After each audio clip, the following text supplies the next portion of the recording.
நம்ம Ashwin sweets and snacks export பண்றதுக்கு 7373041434 மற்றும் www.ashwinsweets.com கான்டாக்ட் பண்ணுங்க.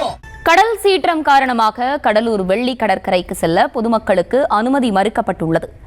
5 அடி முதல் 7 அடி உயரத்திற்கு கடல் அலைகள் எழும்பி கடல் ஆக்ரோஷமாக காணப்படுவதால் தடையை மீறி கடற்கரைக்கு வரும் பொதுமக்களை காவல்துறையினர் வெளியேற்றி வருகின்றனர். தொடர்ந்து விரிவான விவரங்களோடு இணைகிறார் நம்முடைய செய்தியாளர் பாரிவள்ளல். பாரிவள்ளல், வணக்கம். கள நிலவரம்.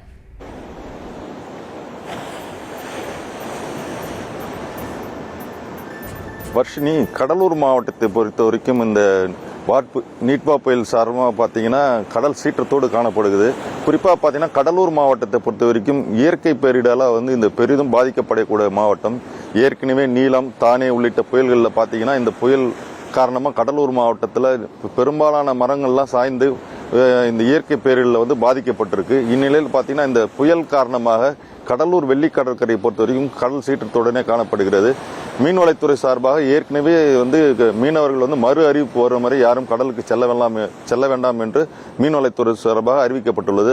மாவட்ட நிர்வாகம் சார்பில் பல்வேறு முன்னெச்சரிக்கை நடவடிக்கை எடுக்கப்பட்டுள்ளது. குறிப்பாக பார்த்தீங்கன்னா இந்த மழை வெள்ளத்தால் பாதிக்கப்படக்கூடிய ஒரு 28 இடங்களை கண்டறிந்து அந்த பகுதியில் வருவாய்த்துறை அலுவலர்கள் அந்த பகுதியிலே தங்கியிருந்து அங்கு முன்னெச்சரிக்கை நடவடிக்கை எடுக்குமாறு மாவட்ட நிர்வாகம் சார்பில் எச்சரிக்கை விடுக்கப்பட்டுள்ளது. அது மட்டும் இல்லாமல் இப்போ நம்ம இருக்கக்கூடிய இந்த வெள்ளி கடற்கரையானது பார்த்தீங்கன்னா கடலூர் மாவட்டத்தில் இந்த வெள்ளி கடற்கரையில் கிட்டத்தட்ட மீனவ கிராமங்கள் அதிக அளவில் இந்த பகுதி கடலோர பகுதிகளில் இருக்கு. இந்த மீனவ கிராமத்தை பொறுத்த வரைக்கும் 48 மீனவ கிராமங்கள் இந்த பகுதியில் இருக்கு. கடலூர் மாவட்டத்தில் இந்த கடலோர பகுதிகளில் பெரும்பாலும் பார்த்தீங்கன்னா அந்த கடல் வழக்கத்துக்கு மாறாக இன்று 5 முதல் 7 அடி வரைக்கான அலையின் உயரம் அதிகரித்து காணப்படுகிறது. அது மட்டும் இல்லாமல் கடல் கொந்தளிப்பாக இருப்பதனால இந்த பகுதிகளுக்கு பொதுமக்கள் யாரும் வரக்கூடாதுன்னு சொல்லிட்டு காவல்துறை சார்பாக அறிவிக்கை அந்த கடற்கரை சாலையில் வைக்கப்பட்டுள்ளது. அந்த தடையை மீறி வரும் பொதுமக்கள் யாராக அந்த பகுதிக்கு வந்தாங்கன்னா உடனடியாக அவர்கள் அந்த பகுதிக்கு அனுமதிக்க மறுக்கப்பட்டு அவர்கள் வெளியேற்றப்படுகின்றன.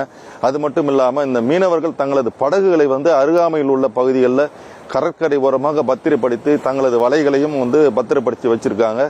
இந்த நிலையில பாத்தீங்கன்னா இந்த சீற்றம் அதிகரிக்கும் பொழுது இந்த கடல் கொந்தளிப்பாக இருப்பதனால பாத்தீங்கன்னா மீனவர்கள் மத்தியில ஒரு அச்சமான ஒரு சூழ்நிலை ஏற்பட்டிருக்கு. ஏன்னா இந்த பகுதிகளில் தொடர்ந்து கடலூர் மாவட்டத்தை பொறுத்த வரைக்கும் இந்த புயல்கள் அடிக்கடி வர்றதுனால தங்களுடைய வாழ்வாதாரம் பாதிக்கப்பட்டிருக்கு. ஏற்கனவே அவர்கள் பலமுறை இந்த பாதிப்பை சந்திச்சிருக்காங்க. இந்நிலையில இந்த டிட்வா புயல் காரணமாக வேறு ஏதேனும் பாதிப்பு ஏற்படுமா என்ற கோணத்தில் பொதுமக்கள் தற்சமயம் மீனவ கிராமங்கள் அந்த பகுதியில் அவர்கள் இல்லத்திலே முடங்கி இருக்கக்கூடிய ஒரு காட்சியை தான் நம்மளால பார்க்க முடியுது. வர்ஷினி, விவரங்களை வழங்கியமைக்கு நன்றி பாரிவள்ளல். நம்ம Ashwin sweets and snacks export பண்றதுக்கு 7373041434 மற்றும் www.ashwinsweets.com கான்டாக்ட் பண்ணுங்க.